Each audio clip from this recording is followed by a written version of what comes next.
झकास बाड़ू। छोरा अब का कही, अरे बताइबू तबे ना हम जाना। सौ के कहीं से माथ जब झारा, अच्छा पाउडर क्रीम दिया सारा। अरे ये कैसे हो?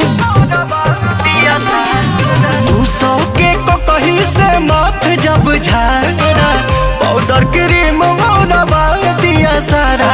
तबे नु हम जनानी का हो? तबे नु हम जनानी ससुरा में सैया बारा।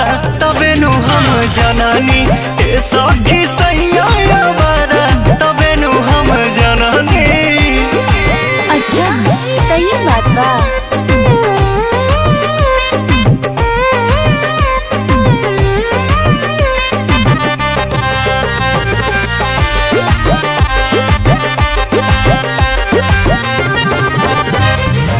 नैहर से मिलन सामान सब सिंगार के, इह स्वभाव सेंट मार के। फेरा में न रहे रोटी रोजगार के, घर ही घूमे लूंगी झार के।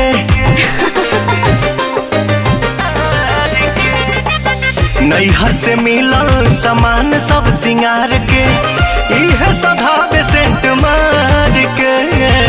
फेरा में न रहे रोटी रोजगार के, घर ही घूमे लूंगी झार के।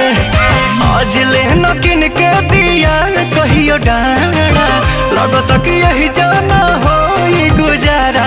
तबे नु हम जननी, तबे नु हम जननी ए सखी सैया बारा। तबे नु हम जननी ससुरा में सैया बारा। तबे नु हम जननी। अरे तार मरद तो बड़ा मिजाजी बड़न हो। चुप रहा, तू का जानबो? अरे सत्यवा, हाँ मैं बोल। ते पढ़बे की ना? ना हम अपना पपा लेखा बारी हरो।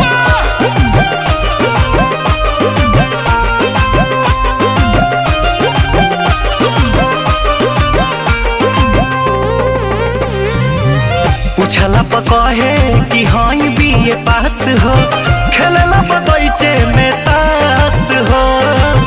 अपने मर्द पे न बाट विश्वास हो, सब धन करता नास हो। तो सुधार दा कैसे भइले रहा। पूछला पकहे हाँ बीए पास हो, खेलला बगीचे में तास हो। अपने मर्द पे न बाट विश्वास हो, सब धन करता नास हो। अरुण बिहारी पवन मन बिगाड़ा, रानू दीपक संगे घूमे लायारा।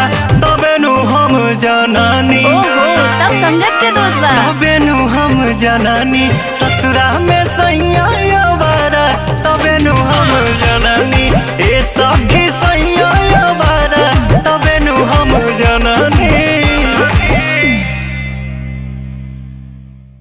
सौ के कहीं से माथ जब झारा, पाउडर क्रीम दिया सारा। तबे नु हम जनानी का हो? तबे नु हम जनानी ससुरा में सैया